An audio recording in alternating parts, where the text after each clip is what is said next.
The galaxy had long since grown cold, in the way civilizations do when the stars above them remain indifferent. On the outer edge of the Veil Nebula, a research outpost floated in isolation, suspended in orbit around a gas giant whose storms had raged for centuries. It was a place of quiet desperation, manned only by a skeleton crew of scientists and engineers who had traded the warmth of companionship for the lure of discovery. Dr. Elias Kane was one such soul. He had arrived 5 cycles ago, a human with a reputation for brilliance and recklessness in equal measure. His obsession had been the same as every explorer before him. Understanding the alien signals that pulsed across the nebula, strange bursts of light and sound that hinted at intelligence, but whose source remained frustratingly elusive. The crew had named the phenomena the Whispers, though no one truly knew why they persisted, or if anyone ever truly wanted them to stop. It was during the 6th cycle, in a lab buried deep within the outpost's metallic heart, that the first anomaly occurred. Elias had been calibrating the signal array, adjusting the harmonic filters that allowed the station to isolate frequencies beyond the comprehension of ordinary instruments, when the lights flickered. At first, he thought it was a minor surge, a glitch from the storm outside. But the screens lit up with something entirely unexpected, a pattern that resembled a face. Not a photograph or a projection, an actual face, as though a living consciousness had pressed itself against the machinery of reality. And within its gaze, Elias felt an eerie familiarity, a tug on a memory he did not recall having. He stumbled backward. "No, it can't be," he whispered. The face vanished, replaced by a string of symbols that pulsed rhythmically, almost like a heartbeat. Elias knew instinctively that it was a message. He recorded it, traced its source, and soon realized that it was not coming from any natural star system. It was coming from within the nebula itself, a swirling expanse of gas and radiation that was said to be impenetrable. For weeks, he tried to decipher it, running simulations and cross-referencing every known language, every code humans had ever devised. Then one day, the face returned. This time it spoke. "Elias?" The voice was melodic, alien yet unmistakably human. Elias froze. He recognized it, not from memory, not from childhood, not from his past, but from a dream he had never been able to forget. A dream that had haunted him for years. I hear you," he said cautiously. "Do you remember me?" the voice asked, tinged with desperation. I don't think so," he admitted. "I've never met anyone like you." There was a pause. Then the whisper came again, and with it, a name that sent a shiver through his spine. Liara. The first physical contact happened 3 weeks later, when a shuttle from the outpost detected a life form floating within the nebula's storm, a being composed of iridescent light and semi-solid energy. The crew panicked, but Elias insisted on approaching. There was no name for her species, at least none that human science had ever catalogued, but she moved with the elegance of a predator and the fragility of a newborn child. She hovered silently, her limbs shimmering with a light that shifted through every hue. When she saw Elias, she gasped. Not in fear, not in curiosity, but recognition. Her luminous eyes locked onto his, and for a moment, the storm around them seemed irrelevant. The other crew members shouted warnings, but Elias felt a pull stronger than reason. She knows me," he said aloud, almost to himself. The alien, Liara, spoke, her voice carrying across the distance in a ripple of vibrations. "Elias, only you?" The engineers were skeptical. One of them, Lieutenant Jaron, muttered, "It's probably some kind of neural resonance, a trick of the nebula. It's projecting what it thinks you want to see." Elias ignored him. He extended a hand, and after what felt like an eternity, Liara reached out, not touching, but the sensation of her presence filled him like gravity. Bringing her aboard the outpost was not simple. Her form was volatile, prone to dispersing into light if stressed. The station scientists worked feverishly to create a containment field that could sustain her energy, while Elias communicated tirelessly as she drifted within the shimmering chamber. But with every interaction, he noticed something deeply troubling. Liara remembered nothing. Not her origin, not her people, not the countless civilizations she might have once known. Only he remained constant in her memory. "You're different," she said one night, her voice trembling like the strings of a cosmic harp. I forget everything else but you." Elias struggled to understand. He recorded her words, analyzed her energy patterns, and hypothesized that the nebula had somehow altered her neural matrix, erasing all memories except for one deeply encoded connection, him. But the question that haunted him was more personal. Why him? How had their paths crossed in a way so profound that everything else faded? Days turned into weeks, and Elias worked tirelessly to stabilize her. He slept little, living in the lab with her chamber open, watching her pulse of light ebb and flow.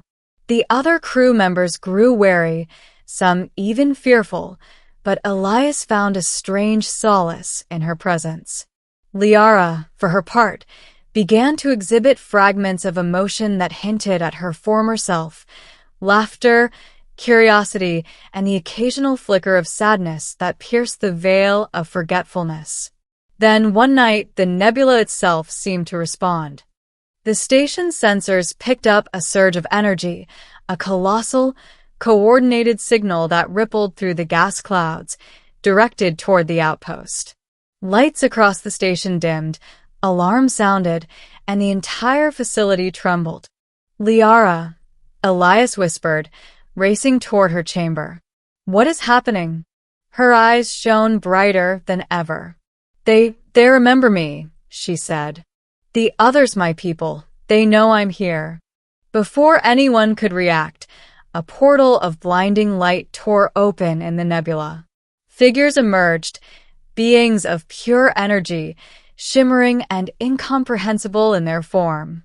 They were Liara's people, returning after centuries of silence.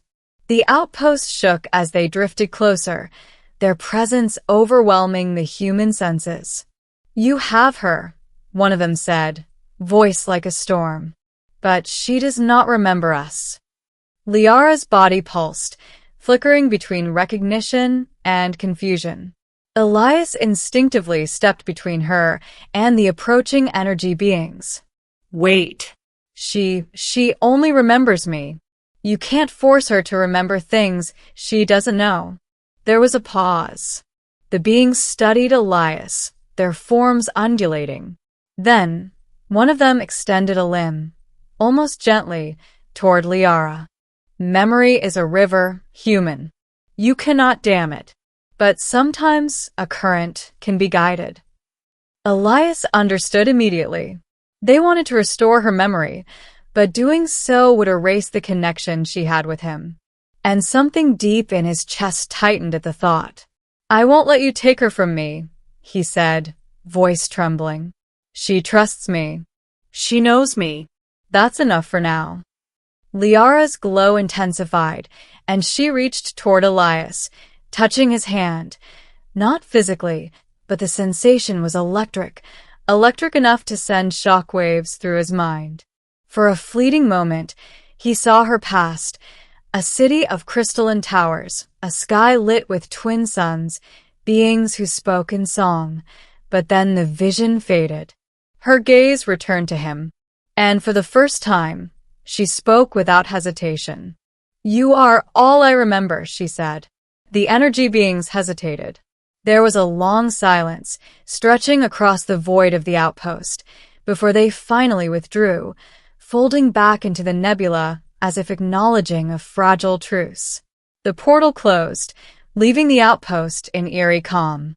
The storm of the gas giant loomed outside, indifferent, but inside, a new equilibrium had been established. Elias collapsed into the nearest chair, exhaustion taking over. Liara floated down beside him, her energy now gentle, almost human in its warmth. She reached for his hand again. I don't know what I was before, she admitted softly.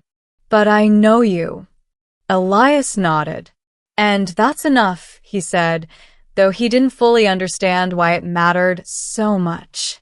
He only knew that the bond between them had survived something no one could explain, an entire history erased, a civilization forgotten, yet a single thread remained. Weeks passed, and the outpost returned to a semblance of routine. Liara adapted to human life, learning to control her energy, exploring the station, and even helping Elias with his signal analysis. They grew close, not because she remembered the past, but because the present demanded connection. And in the quiet moments, when the nebula shimmered outside the portholes like a curtain of liquid starlight, she would lean close and whisper, "I'm glad you're here." Elias, in turn, realized that their relationship was unlike anything he had ever known. It was built not on history or memory, but on recognition, trust, and the inexplicable certainty that they had been meant to find each other. It was a reminder that even in the vast emptiness of space, amidst forgotten civilizations and the cold indifference of the cosmos, connection, fragile, human, and alien, was the most profound discovery of all. One evening, as the twin moons of the gas giant cast pale shadows across the outpost, Elias watched Liara float near the observation deck. Her light mingled with the stars, refracting across the glass panels. She turned toward him, her eyes glimmering with unspoken emotion. "Do you ever wonder," she asked, "if I'll remember everything someday?" Elias smiled, a bittersweet curve. "Maybe. But I don't think it matters. Right now you remember me. And that's more than enough." Liara drifted closer, the subtle hum of her energy synchronizing with his heartbeat. She reached out, and this time, for the first time, she touched him, truly, tangibly, and the warmth spread through him like sunlight breaking across a frozen lake. The stars outside seemed to pulse with their rhythm. Time stretched, as if the universe itself had paused to witness this singular truth, that sometimes memory was less important than recognition. That sometimes the one thing worth remembering wasn't a city, a civilization, or a history, but the living soul standing right before you. And in that quiet, iridescent glow, Elias realized something he had never truly believed, that love, alien, human, inexplicable, could survive the erasure of worlds, the forgetting of lives, and the endless void of space itself. Because in the end, Liara forgot everyone except the human standing before her. Days became weeks, and weeks became cycles. The outpost had returned to its strange, quiet rhythm, but something had fundamentally changed. Liara's presence transformed the station from a cold, isolated outpost into a living ecosystem of wonder. Her energy illuminated dark corridors, her curiosity rekindled a sense of purpose among the crew, and her laughter, soft, melodic, and alien, became a balm to Elias's long years of solitude. Despite this, a question lingered in both of them, unspoken yet unavoidable. Could their bond survive the past returning to her? One evening, the nebula pulsed again, softly this time, like a heartbeat echoing through space. The station sensors detected a familiar resonance, Liara's people. But this time, there was no violent portal, no overwhelming surge of energy. Instead, the nebula shimmered like liquid crystal, forming patterns that almost resembled ancient glyphs, glowing softly in the void. Liara floated toward the observation deck, her form flickering with anticipation. They're here," she whispered. but I feel no fear. Elias stepped beside her, hand brushing against hers. Whatever happens, he said, we face it together. From the nebula, the energy beings emerged, not as aggressive invaders this time, but as ethereal forms that seemed to ripple with curiosity and reverence. They approached Liara, their presence gentle, almost ceremonial. For the first time, they spoke as a chorus, a harmonious vibration that Elias could barely comprehend. You remember us now, one voice intoned, and yet you remember the human. Liara's eyes widened. She tilted her head, feeling a strange tug in her mind. Images, sounds, and sensations she had long forgotten, memories she hadn't even known existed. She saw her homeworld, the crystal towers, the twin suns, the beings who had been her family, her companions, her entire civilization. And yet, standing amidst all these recollections, was one constant figure, Elias, his presence undeniable, like a compass in the chaos of her restored mind. I remember, she murmured, her voice trembling. Everything but him. No, he is still here always. The energy beings paused, studying her. It is unusual, one admitted. No memory has ever withstood the tide of recollection. But your bond, it is unique. Liara turned to Elias, tears, pure energy and light, flowing across her iridescent face. I never imagined this could happen. I could remember all that I was, yet still choose you. Only you. Elias swallowed hard, the weight of relief and awe pressing against him. Liara, you don't have to choose. You've already found me. In that moment, a strange phenomenon occurred. The energy that composed Liara expanded outward, mingling with the ambient light of the nebula, creating a halo that illuminated the station like dawn breaking across a frozen landscape. The other crew members watched, speechless, as human and alien stood united in defiance of memory, time, and the vast indifference of the universe. Liara reached out and touched Elias, not as a projection, not as a memory, but fully, physically. The warmth radiated through him, a bridge between species, worlds, and destinies. You are my anchor, she whispered. And you're mine, Elias replied, voice steady despite the emotions threatening to shatter him. The energy beings, witnessing this act of unbreakable connection, bowed in acknowledgement. Then let it be so, they said. Let memory and choice coexist. Let the bond remain. With that, they dissolved back into the nebula, leaving behind trails of glittering starlight as a testament to their presence. The storm of the gas giant outside had quieted, and the outpost felt, finally, like a home rather than a lonely bastion on the edge of space. In the days that followed, Elias and Liara forged a new existence together. She learned to manipulate her energy more gracefully, creating luminous gardens inside the outpost's chambers, painting the walls with constellations of light. She laughed openly now, free of the fear that had once plagued her, and she explored the human side of existence with fascination, taste, touch, music, even humor. Elias, for his part, discovered that he had been wrong to believe he was alone.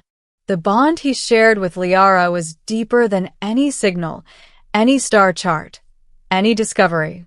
It was living proof that connection, in its purest form, transcended memory, species, and the vast chasms of space. One night, as they floated together in the observation deck, Liara rested her hand against his chest, feeling the steady beat of his heart. Elias, if the universe were to end tomorrow, I would still find you, she said softly. He smiled, brushing a strand of luminous energy from her face. And I would still be here, waiting. Outside, the nebula shimmered, sending cascades of multicolored light across the observation deck. The stars themselves seemed to recognize their bond, winking and twinkling in silent applause. In that moment, Elias understood a truth he had always sought. Memory can fade, civilizations can be lost, but some connections are eternal. Some ties are forged not by the past, but by recognition, trust, and the inexplicable certainty that two souls, human and alien, were meant to find each other in the infinite void. Liara's light pulsed softly against him, a rhythm that matched his heartbeat. She looked up, her eyes reflecting the nebula in all its glory, and whispered words that would linger for eternity. I may have forgotten everything else, but I will never forget you. Elias held her close, letting the warmth of that truth wash over him. Together, they floated in the calm after the storm, two beings standing at the edge of the galaxy, proving that love, alien, human, unforgettable, could survive everything, even the forgetting of worlds. And in the vast emptiness of space, where stars were born and died in silence, a human and an alien proved something the universe itself could not erase. Some bonds are eternal. Some memories are unnecessary. Some connections are stronger than everything else.